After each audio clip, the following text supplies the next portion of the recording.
Muito bem, vamos para o resumo da lição de número 5, com o título A Dessacralização da Vida no Ventre Materno. Lição muito importante, porque nós temos sempre aqui no Brasil, né? A maioria dos brasileiros são cristãos e nós temos o costume de chamar a Bíblia de Bíblia Sagrada.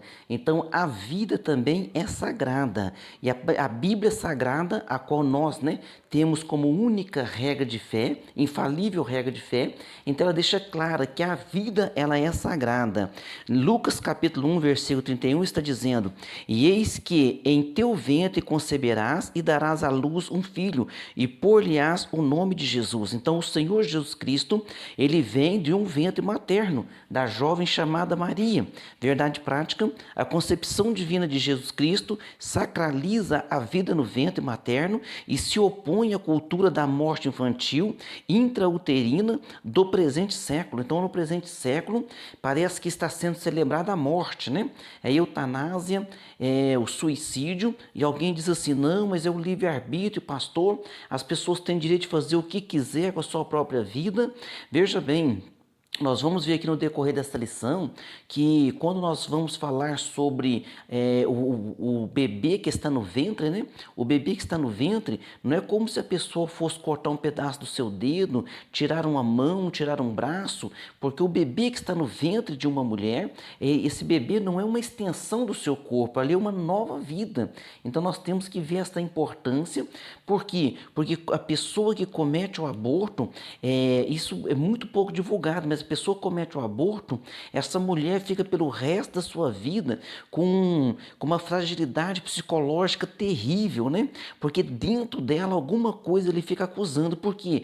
Porque a vida é sagrada, então ela percebe que fez algo que desagrada a Deus. Leitura bíblica em classe se encontra em Lucas capítulo 1, versículo 26 ao 33 e o capítulo 39 até o versículo 45. Então, Lucas capítulo 1, versículo 26 ao 33 e versículo 39 ao 45. Nós temos que entender que toda gestação é um milagre e também é uma dádiva concedida pelo Criador. Vamos para a nossa introdução.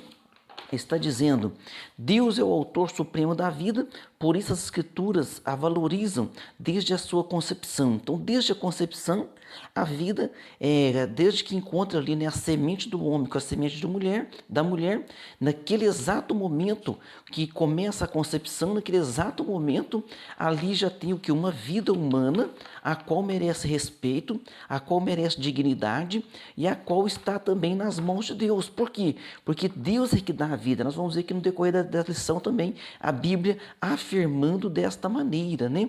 Então nós temos que tomar muito cuidado, porque toda ideologia que tem o objetivo de alterar o conceito da vida desqualifica a autoridade bíblica e faz apologia à cultura da morte infantil no útero. Primeira parte aqui, a concepção de Cristo. No item 1, o anúncio do nascimento. Então, quando foi feito ali o anúncio do nascimento, uma virgem comprometida em casar-se com José, a Bíblia diz que ela estava desposada. Desposada é como se fosse um noivado, mas é mais que um noivado naquela época, porque era como se fosse um contrato. E da mesma forma que hoje, né, depois de casado, é mais difícil de você divorciar. Quando está namorando pode largar, quando tiver noivo pode largar, mas quando está casado tem que divorciar-se, dá mais trabalho. Então, quando estava desposada, era um compromisso tão sério quanto o casamento. Então, Maria estava desposada com José. Ela recebe a visita do anjo Gabriel e esse ser angelical lhe faz uma revelação. Ele diz assim: ó, em teu ventre conceberás, darás luz um filho e por-lhe-ás o nome de Jesus. Diante do inusitado, Maria então faz uma indagação. Ela diz assim: ó, como será isto, visto que não conheço varão? E a pergunta demonstra a perplexidade da virgem de como se daria a concepção sem a participação de um homem. No Evangelho, a menção à cidade de Nazaré é profética. Então ali, quando eles estão vivendo em Nazaré, está ali Maria vivendo em Nazaré, desposada com José vivendo em Nazaré, mas eles são descendentes da casa de Davi. Tanto é que depois, quando o imperador pede, né, para fazer ali a contagem do povo ali na época, eles têm que descer de Nazaré para o sul. Eles têm que sair do norte para o sul, para ir à cidade ali de Belém, aonde Jesus Cristo nasceu. Mas há a profecia, né, dizendo que ele seria chamado Nazareno. Por isso ele é criado na cidade de Nazaré. Lucas ainda enfatiza a virgindade da donzela e a descendência de José da casa de Davi. Essas informações integram as profecias messiânicas e tornam fidedigno o relato bíblico. Então, Jesus, ele vem através do ventre de uma mulher, da jovem chamada Maria. Olha a importância da concepção, a importância do nascimento, né? Então nós temos que valorizar, tem que entender que é sagrada a vida, o direito à vida, o direito de nascer. Aí alguém fala assim, não, mas as mulheres têm que ter o direito de fazer o seu aborto. Mas veja bem, hoje há tantos métodos, né, para que não se engravide. Então nós temos que ter este cuidado, nós temos que ter esse ensinamento, porque as pessoas estão perdendo o temor a Deus. Nós estamos falando isso para o bem das pessoas. Nós vamos ver pessoas que antigamente, né, eram adeptas do aborto e defendiam, né, o aborto, até mesmo abortaram, e depois de um tempo, aquilo acusando a sua consciência, passaram a ser defensores da vida. Isso há vários casos. Então no item 2, na primeira parte, no item 2, a miraculosa concepção. O anjo Gabriel explica a Maria que a concepção seria singular e miraculosa. Diz assim, ó, descerá sobre ti o Espírito Santo. Então deixa bem claro para ela, descerá sobre ti o Espírito Santo. E por isso declara que o menino, né, o santo, será chamado Filho de Deus. Então olha só, e para que Maria, né, cresce naquela profecia, porque quando ela pergunta como se dará isso, então aqui no finalzinho, lá em Lucas 1,37, aí o anjo diz para ela, o anjo diz assim, ó, porque para Deus nada é impossível, porque ela dizia, né, como que eu vou gerar um bebê se eu ainda estou desposada com o meu esposo, né, ou seja, nós ainda não casamos. Então deixou claro que esse bebê seria ali gerado pelo Espírito Santo. O próprio Senhor Jesus Cristo, a Bíblia diz que ele deixou toda a sua glória, né, e foi plantado dentro do ventre de Maria. E agora o anjo diz para ela, ó, e é o 6º mês da sua prima, aquela que era chamada estéril, agora está grávida. Então ela vai até a sua prima para conversar com ela. No item 3, a bênção do nascimento. A vida gerada no ventre de uma mulher é um milagre, pois Deus dotou o ser humano com a dádiva da procriação. Por isso o nascimento de filhos é uma recompensa divina. Então a própria Bíblia que diz dessa forma, né? Diz assim, ó, diz aqui no Salmo de número 127, o versículo 3, eis que os filhos são herança do Senhor, e o fruto do ventre, o seu galardão. Então aqui deixa bem claro, né, que são bênçãos do Senhor. Então o Senhor Deus dá filhos, e nós precisamos o quê? Cuidar deles, educar eles, ensinar eles no caminho do Senhor. Essa é a orientação bíblica.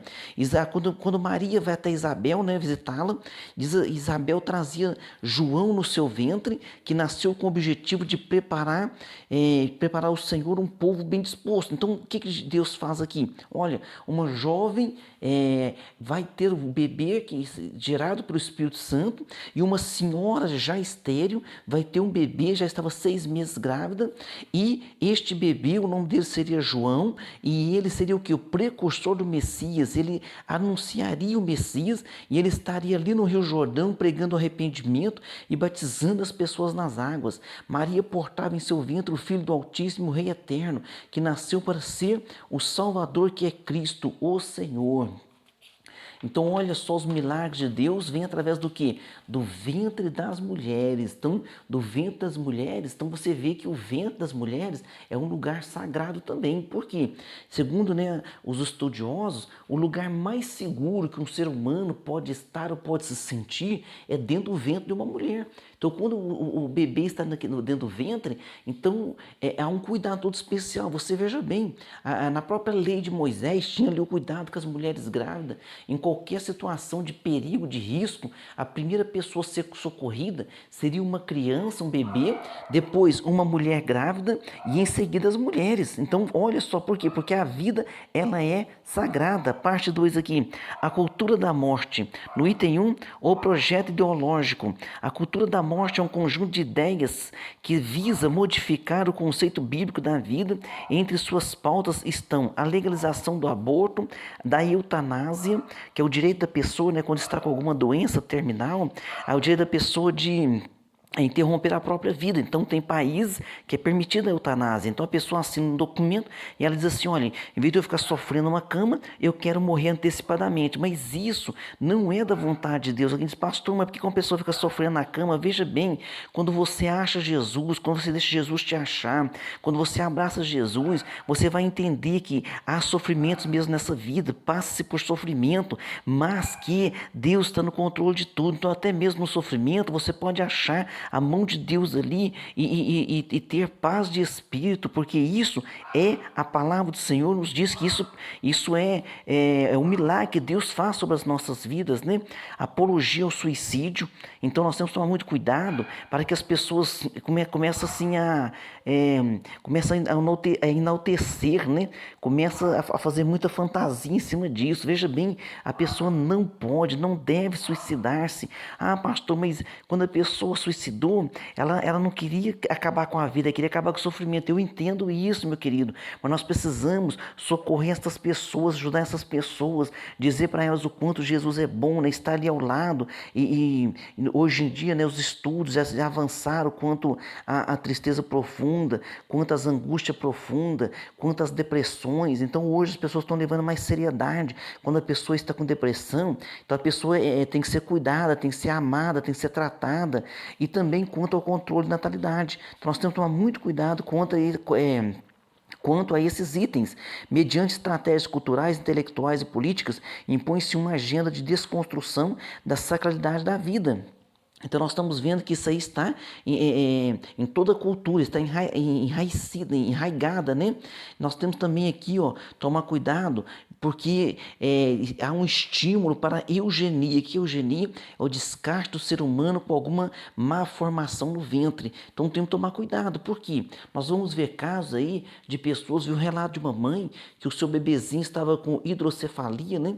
E o médico então pergunta para ela, fala, mãe, ele está com hidrocefalia, você vai querer interromper a gravidez? Ela falou, não, doutor, não quero. Então esse bebezinho nasceu, ela deu amor, deu carinho, e me parece que ele viveu até os 3 anos de idade, né? No relato dela, depois ele morreu, este bebê. E ela disse assim que isso aí ajudou muito a vida dela, aquele carinho que ela trouxe para aquela criança, né, com aqueles cuidados especiais que foi necessário ter ali. Parece que houve assim, uma comoção da família, parece que se aproximaram mais de Deus. Então nós temos que tomar mais de cuidado para que através, né, da eugenia, a gente acabe deixando que uma mãe, que uma pessoa possa exercer o seu papel de mãe, ainda que por pouco tempo, mas exerceu, e tenho certeza que ela foi abençoada por Deus. No item 2, aqui da parte 2, né? O direito sobre o corpo. A cultura pós-moderna insiste que é direito do ser humano exercer autonomia sobre o próprio corpo. Então a Bíblia diz o seguinte, vós sois o templo do Espírito Santo, então o teu corpo pertence ao Senhor Jesus Cristo. E é quando diz aquela frase, né? Meu corpo, minhas regras, nós temos que tomar cuidado com esta frase. Por quê? Porque realmente o teu corpo, as tuas regras, significa o quê? Já que Deus deu o livre-arbítrio para nós podemos escolher até coisas ruins para nós, mas nós precisamos entender que aquilo está errado e que vai te causar um mal futuramente. Então, o que nós estamos fazendo é alertando, não é te proibindo a nada, porque nenhum ser humano pode proibir o outro ser humano, nem mesmo Deus proíbe, mas Deus alerta e Deus diz para que não faça, para que não incorra em pecado e estraga prejuízo espiritual, né? E quem sabe eterno para a tua vida e para a tua alma. Então, essa ideia, né, de liberdade total ao controle individual sobre a constituição física e o comportamento humano, então vem esse slogan, acabei de dizer para vocês, meu corpo, minhas regras. Então vamos tomar muito cuidado com isso, porque não, então a pessoa tem o direito à prostituição, ao aborto, à eutanásia, ao suicídio, a outros. Veja bem, não é teu direito. tem um livre-arbítrio. Mas isso é bom? Isso é saudável? Não, isso não é bom. Isso não é saudável. E as pessoas, depois que acordam para isso, tem muitas pessoas combatendo. Por quê? Porque antes eram adeptos e hoje estão combatendo para quê? Para que outras pessoas não venham ter esse mesmo prejuízo. Então olha aqui como que a Bíblia diz, ó, assim devem os maridos amar a sua própria mulher como o seu próprio corpo. Então o corpo tem que ser valorizado. Então o marido, quando ele ama a mulher, ele dá sua vida pela mulher da mesma forma que ele ama o seu corpo. Quem ama a sua mulher, ama-se a si mesmo. Então ninguém quer fazer o mal para o próprio corpo. Ninguém quer um prejuízo para o próprio corpo. Versículo 29 do capítulo 5 de Efésios então completa. Porque nunca ninguém aborreceu a sua própria carne. Antes a alimenta e sustenta, como também o Senhor a igreja. Então você faz o quê? Alimenta e sustenta o teu corpo. Você quer o bem para o teu corpo. No item 3, a prática do aborto. O aborto é a interrupção do nascimento por meio da morte do embrião ou do feto. É o ato de descontinuar a gestação do ser vivo. O termo gestação vem do latim gestatione e se refere ao tempo em que o embrião fica no útero até a sua concepção e o seu nascimento. Então veja bem, a Bíblia protege a mulher grávida, a Bíblia protege o bebezinho desde o ventre. Olha só em Êxodo 21, o versículo 22 e 23, diz assim, ó, se alguns homens pelejarem, quer dizer, dois homens ali brigando, acontecer alguma peleja e feriram a mulher grávida, e de repente eles sem querer esbarrou, feriram a mulher grávida, e forem causa de que aborte, que for em causa de que aborte. Porém, se não houver morte, certamente aquele que feriu será multado conforme o que impuser o marido da mulher e pagará diante do juiz. Então, olha, empurrou a mulher se machucou, ficou com mal-estar, mas abortou? Não, graças a Deus não abortou, graças a Deus o bebê não morreu, aí o marido vai pedir uma indenização, vai pedir um valor ali. Agora no versículo 23, mas se houver morte, então darás vida por vida. Então, no Antigo Testamento era vida por vida, então se causasse a morte de um bebê, aquele bebê ele valia tanto quanto uma pessoa adulta. Então a pessoa adulta, quando um adulto matava outro adulto, seria o que? Vida por vida. Agora se o bebê está dentro da barriga da mulher, ele causou a morte daquele bebê ali, né? De maneira ali intencional, então vai ser vida por vida. Então está bem clara que é a palavra do Senhor. Então ela defende a vida desde ali desde a sua concepção. E Êxodo capítulo 20, né, versículo 13, este mandamento aqui que é o sexto mandamento, então ele é bem claro. Qual é o sexto mandamento? O sexto mandamento diz: não matarás. Então não matarás. Este é o sexto mandamento, que é o mesmo significado de não assassinarás. Não se pode cometer assassinato. Parte 3, a sacralidade da vida. No item 1, a vida é inviolável, então a vida humana ela é sagrada. E a Bíblia ela deixa bem claro quanto a isso em várias passagens, né, dizendo do valor da vida. O valor da vida é absoluto, deve se sobrepor a qualquer outro direito ou interesse. Então, o valor da vida, ele é absoluto, ele está acima, né, de qualquer direito. E a Bíblia então condena, dizendo que o ladrão não vem senão que a roubar, matar e destruir. E eu vim para que tenham vida e a tenham com abundância. Então Jesus traz vida e traz vida com abundância. Então a Bíblia Sagrada, ela traz aqui, né, ela traz aqui para nós, então, este relato, olha só, está dizendo assim, ó, o Senhor é o que tira a vida e a dá, faz descer a sepultura e faz tornar a subir dentro. Então, ou seja, só o Senhor é que tem este direito. Então, é Ele que dá a vida e é Ele que tira a vida. Então, a vida é inviolável. No item 2, o começo da vida. As Escrituras são incisivas ao afirmar o início da vida desde a concepção. Então, desde a concepção, como é que nós entendemos? Nós entendemos que quando o gameta masculino ele encontra com o gameta feminino, ou seja, quando a semente do homem encontra-se com a semente da mulher, então ali já, quando eles encontram, forma uma nova célula. Então essa nova célula é um ser humano e possui identidade própria e, portanto, o seu direito de nascer não pode ser interrompido por vontade ou desejo ou caprichos humanos. Então é assim que nós entendemos, viu? a vida desde a sua concepção. O salmista, o Davi, diz assim no Salmo 139, versículo 15, 16: os meus ossos não te foram encobertos quando no oculto fui formado e entretecido como nas profundezas da terra. Então o salmista está dizendo: o Senhor, tu me entreteceu lá no ventre da minha mãe, ou seja, entretecer, tecer, construir. Então o salmista está dizendo: o Senhor me construiu no ventre da minha mãe, o Senhor pintou a cor da minha pele, a cor do meu cabelo, a cor dos meus olhos. É isso que está dizendo. E os teus olhos viram o meu corpo ainda informe, quer dizer, informe, sem forma. Então antes o bebê estava lá sem forma, ou seja, sem o pezinho, sem as perninhas, sem as mãozinhas, estava ali aquelas células se formando, mas o Senhor já estava ali construindo e tecendo, amém? No item 3 aqui, a posição cristã, a igreja que mantém o princípio teológico da autoridade bíblica, defende a dignidade humana e a inviolabilidade da vida desde a sua concepção, ensina que a vida humana é sagrada em todas as suas etapas. Então toda igreja séria segue essa metodologia que é bíblica, viu? Conclusão: a gestação e a procriação do ser humano são bênçãos do Senhor. Então a Bíblia deixa bem claro, são bênçãos do Senhor. A concepção de Cristo no ventre de uma virgem certifica a sacralidade da vida intrauterina. Então, desde a sua concepção, a vida é sagrada, a vida é um bem, é um presente, né, dado por Deus. Tanto é que aquilo que passou ontem nós chamamos de passado, o que vai vir nós chamamos de futuro, mas o que nós estamos vivendo chamamos de presente. Então a vida é um presente dado por Deus a cada um de nós, viu? Que você seja abençoado e entregue a sua vida sempre nas mãos e no caminho do Senhor. Vamos para as nossas perguntas. Número 1, de acordo com a lição, o que preparou o mundo para crer e receber o milagre da concepção de Jesus por meio de uma virgem?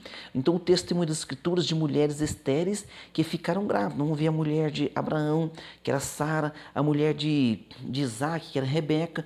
Nós vamos ver que uma senhora já idosa também, ela concebeu e deu à luz, né, a João Batista, que era o primo de Jesus, que foi pregando ali no Rio Jordão, preparando o caminho para o Messias. Pergunta 2, de acordo com a lição, o que são endossadas quando a Bíblia registra a gravidez miraculosa de Maria e de Isabel?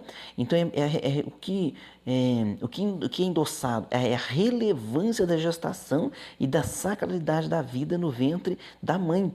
Pergunta 3, cite as pautas que caracterizam a cultura da morte. Então, a cultura da morte hoje está sendo propagada no mundo inteiro. É a legalização do aborto, da eutanásia, a apologia ao suicídio, né? Então, controle de natalidade, tem que tomar muito cuidado com tudo isso. Pergunta número 4, o que caracteriza o ato de abortar?